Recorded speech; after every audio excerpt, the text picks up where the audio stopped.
राधे कृष्ण। आज के वीडियो में आप संतान सप्तमी की कहानी सुनेंगे।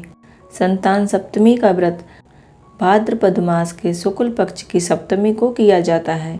यह व्रत उत्तम संतान की प्राप्ति और संतान की रक्षा उसके सुखद भविष्य के लिए किया जाता है। इस व्रत का विधान दोपहर तक रहता है।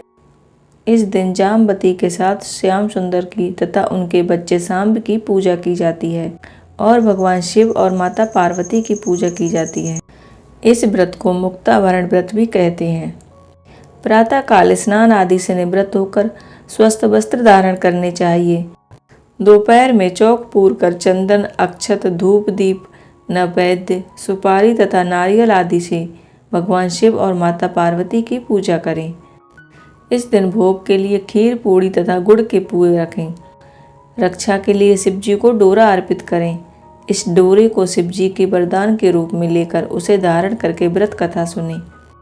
संतान सप्तमी की व्रत कथा शुरू करते हैं।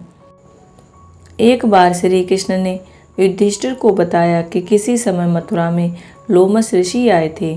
मेरे माता पिता देवकी तथा वसुदेव ने भक्ति पूर्वक उनकी सेवा की तो ऋषि ने कंस द्वारा मारे गए उनके पुत्रों के शोक से उबरने के लिए आदेश दिया और कहा कि हे देवकी, कंस ने तुम्हारे कई पुत्रों को पैदा होते ही मारकर तुम्हें पुत्र शोक दिया है। इस दुख से मुक्त होने के लिए तुम संतान सप्तमी का व्रत करो। देवकी ने पूछा कि हे देव, मुझे व्रत का विधि विधान बताने की कृपा करें ताकि मैं विधि पूर्वक व्रत को संपन्न कर सकूं। लोमस ऋषि ने उन्हें व्रत का विधान बताकर व्रत की कथा सुनाई। अयोध्यापुरी का एक प्रतापी राजा था जिसका नाम नहुष था। उसकी पत्नी का नाम चंद्रमुखी था। उसके राज्य में ही विष्णुदत्त नामक एक ब्राह्मण रहता था। उसकी पत्नी का नाम रूपवती था। रानी चंद्रमुखी तथा रूपवती में आपस में घनिष्ठ प्रेम था।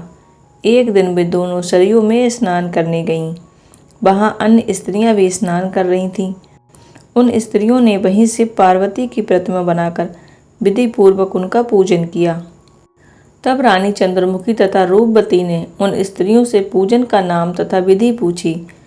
उन स्त्रियों में से एक ने बताया कि हमने पार्वती सहित शिवजी की पूजा की है।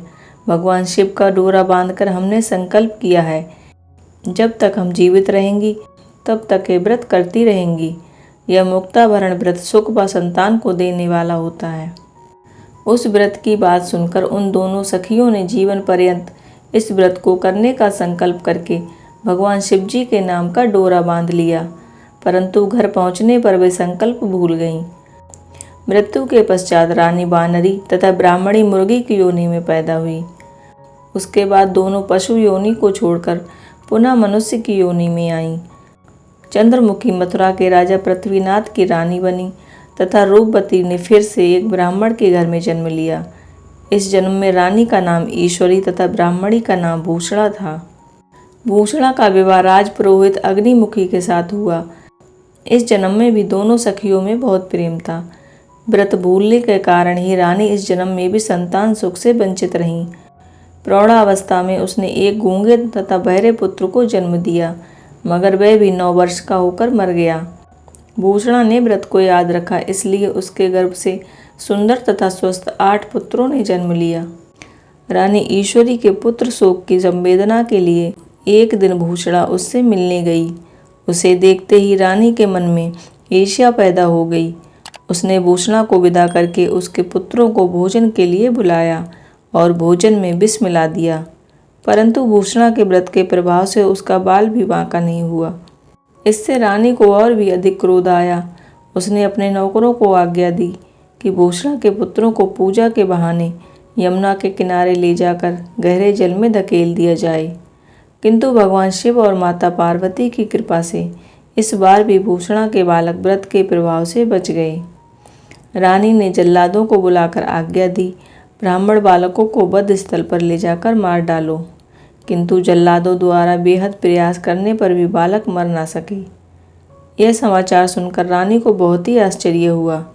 उसने भूषणा को बुलाकर सारी बात बताई और क्षमा याचना करके उससे पूछा कि किस कारण से तुम्हारे बच्चे बच गए। भूषणा बोली, क्या आपको पूर्व जन्म का स्मरण नहीं है?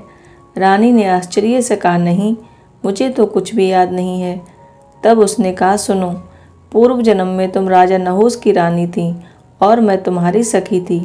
हम दोनों ने एक बार भगवान शिव जी का डोरा बांधकर संकल्प किया था कि जीवन पर्यंत संतान सप्तमी का व्रत किया करेंगी, किंतु दुर्भाग्यवश हम भूल गईं और व्रत भूलने के कारण विभिन्न योनियों में जन्म लेती हुई अब फिर से मनुष्य जन्म को प्राप्त हुई हैं।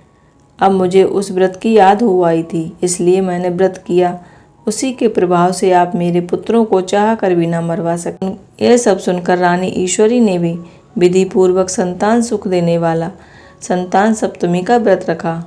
तब व्रत के प्रभाव से रानी पुनः गर्भवती हुई और एक सुंदर बालक को जन्म दिया। उसी समय से पुत्र प्राप्ति और संतान की रक्षा के लिए यह व्रत किया जाता है। जो कोई इस व्रत को करता है और व्रत कथा का पाठ सुनता है, भगवान शिव जी और माता पार्वती की कृपा से उसके संतान के जीवन की विघ्न बाधाएं दूर होती हैं और संतान के जीवन में खुशहाली आती है। और जिस किसी को संतान की प्राप्ति नहीं हुई है, उसको संतान की प्राप्ति होती है। भगवान शिव जी और माता पार्वती की कृपा आप सभी पर बनी रहे। इसी प्रार्थना के साथ आज का वीडियो यहीं पर समाप्त करती हूँ।